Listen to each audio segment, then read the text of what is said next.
हरि बोल, जय श्री कृष्णा।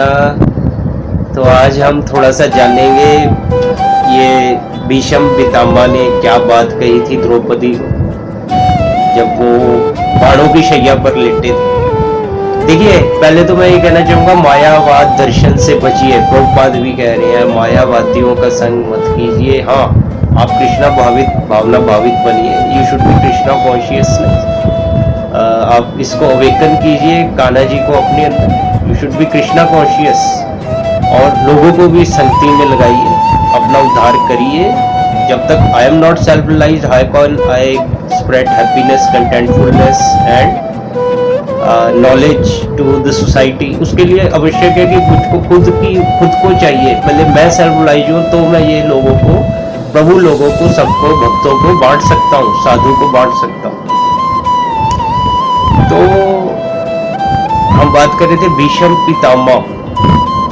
देखिए, ये बहुत मायावाद ज्ञान है। वो द्रौपदी का चीरहरण रोके नहीं। अरे वो तो ना दुर्योधन का अन्न खाए थे, इसलिए वो उनके लिए जो है मतलब काम कर रहे थे। उनका बुद्धि भटक गया था, भ्रमित हो गए।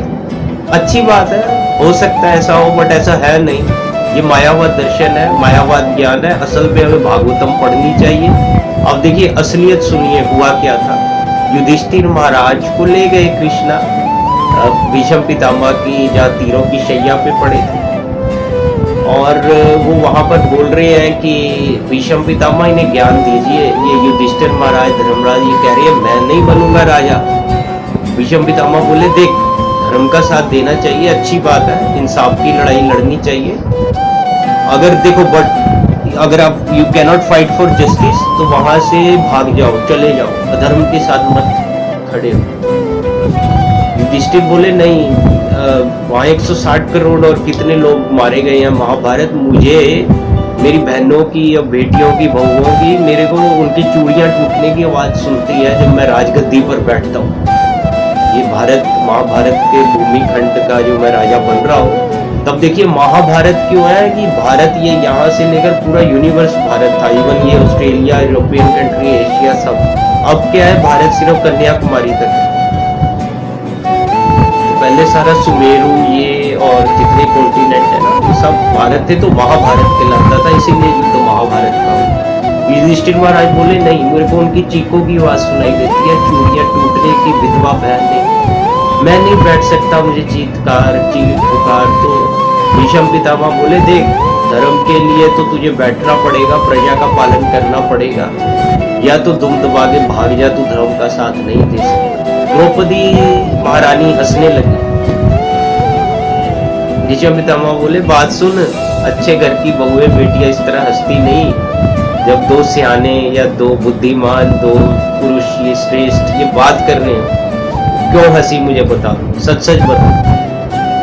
बोली भीष्म पितामह, ये तुम कह रहे हो कि जहाँ अधर्म हो वहां से तुम दबा के भाग जाना चाहिए? बोली हाँ मैं बोल रहा हूँ। क्यों? कह रहे कि जो चीरहरण हुआ था मेरा, तब तुम्हारा धर्म कहाँ गया? यहाँ कई लोग कोट कर देते हैं वो दुर्योधन का अन्न खाए थे और इसलिए वो बोले, ऐसा नहीं। अब असली दर्शन सुनिए, असली ज्ञान क्या है। मायावाद नॉलेज से बाहर निकलिए, भागवतम और शास्त्र क्या कह रहे हैं वो पढ़िए। When there would be absolute knowledge, darkness of ignorance would be। तो ये हरे कृष्णा का ज्ञान, शास्त्रों का ज्ञान, भागवतम का ज्ञान, गीता का ज्ञान इसीलिए इम्पोर्टेंट है, ताकि हमारे मन का भ्रम उतरे। और अगर हमें नहीं समझ आती तो हम वैष्णव से, साधु से, एक शुद्ध डिवोटी, प्योर डिवोटी से सुने। भागवत पुरुष कौन होते हैं? जो साधना के साथ सेवा में भी लगते हैं, ताकि इंद्रियां उनकी सज जाती है, तो भागवत पुरुष आपको दर्शन देता है। और उसका मैं शरण नहीं ग्रहण करूंगा तो मेरे अज्ञान का अंधकार नहीं दूर होगा। कान्हा जी भक्तों के बिना नहीं मिलते। भगवान तो दूर की बात है, पहले भगत को मिलो। भगत के ज्ञान से जब हम रियलाइज करेंगे, उस पथ पर चलेंगे, तब हमें कान्हा रियलाइज होंगे, फिर मैं आगे लोगों की हेल्प कर सकूंगा। हाँ, तो भीष्म पितामह बोले, बेटी सुन बात। द्रौपदी को बोले, चीरहरण मैं क्यों नहीं रोका? एक बार, दूसरी बार उठने वाला था, एक बार उठने वाला, दूसरी बार उठने वाला, पर मेरे दिल में कान्हा प्रकट रूप से लीला कर रहा, आवाज दे रहा था द्वारिकाधीश कि नहीं नहीं भीष्म पितामह नहीं, अगर तुमने अभी इसको रोक दिया तो मेरी लीला नहीं दुनिया जान पाई। तो द्रौपदी के एक बार कहने पे कान्हा जी नहीं आगे थे। कान्हा जी अपनी हर लीला में शिक्षा दे रहे, भगवान अपनी फोटो में भी खड़े हैं, गीता में मूर्ति में खड़े हैं, जहां भी खड़े हैं, जिस भी किताब में बने हैं, उनके खड़े होने में ही, फोटो में ही, मूर्ति में ही आपको एक नहीं लाखों करोड़ों लीलाएं, हजारों लीलाएं, अनगिनत लीलाएं मिल जाएंगी। जिसका आंख होगा पहचानने वाला वो पहचान ले। ऐसा है। तो जैसे द्रौपदी के यहाँ क्या लीला कर रहे हैं, द्रौपदी कह रही है बचाओ गोविंद गोपाल, नहीं बचा, तो वो अपना पल्लू भी खींच रहे। बाद में जब हार मान गई, आखिरी पल्लू रह गया एकदम, तो हाथ दोनों उठा दी Dwarkadhish, within micro second Dwarkadhish आ तो पहले अपना जोर लगा रही थी, कोशिश कर रही थी। जब सब कुछ कान्हा जी पे छोड़ दिया, तभी कह रहे बंदे उठा ले हाथ, उठा ले, फुली सरेंडर। सरेंडर मतलब सर को अंडर करना, तब जाके कान्हा जी तेरा साथ देंगे, तुझे समझ में आएगी अपनी उनकी लीलाओं से तेरे को शिक्षा तब मिलेगा।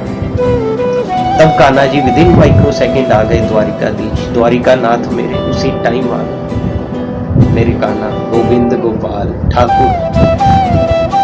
और इसलिए भीष्म पितामह कहते बेटी, मेरे को द्वारिकाधीश मना कर रहे थे, तू अगर करेगा तो मेरी लीला नहीं दुनिया जान पाएगी। और आगे क्या कहते हैं पितामह, सुनिए। पितामह कहते हैं आगे सुन बेटी, मैं तुम्हारे अगेंस्ट क्यों लड़ा हूं, पांडवों के विपक्ष में क्यों लड़ा हूं, पक्ष में क्यों नहीं लड़ा। अगर मैं तुम्हारे पक्ष में लड़ता तो कान्हा मेरे साइड में खड़ा होता, मेरा ठाकुर, मेरा द्वारिका नाथ। मैं इसलिए कौरवों की तरफ से लड़ा हूं, मेरे द्वारिकाधीश मेरे सामने थे, जिनका मैं पूजा अर्चन वंदन करता, वो मेरे प्रभु मुझे मेरे सामने थे। हरे कृष्ण कृष्ण कृष्ण हरे हरे। पांचों पांडवों की जय हो, कौरवों की भी जय हो, भीष्म पितामह की जय हो, युधिष्ठिर महाराज की जय हो, द्रौपदी महारानी की जय हो, राधा कृष्ण की सदा ही जय हो, मेरे श्रील प्रभुपाद जी की सदा ही जय हो। जय गुरुदेव, पिताई गौर हरि बोल। हरे कृष्ण।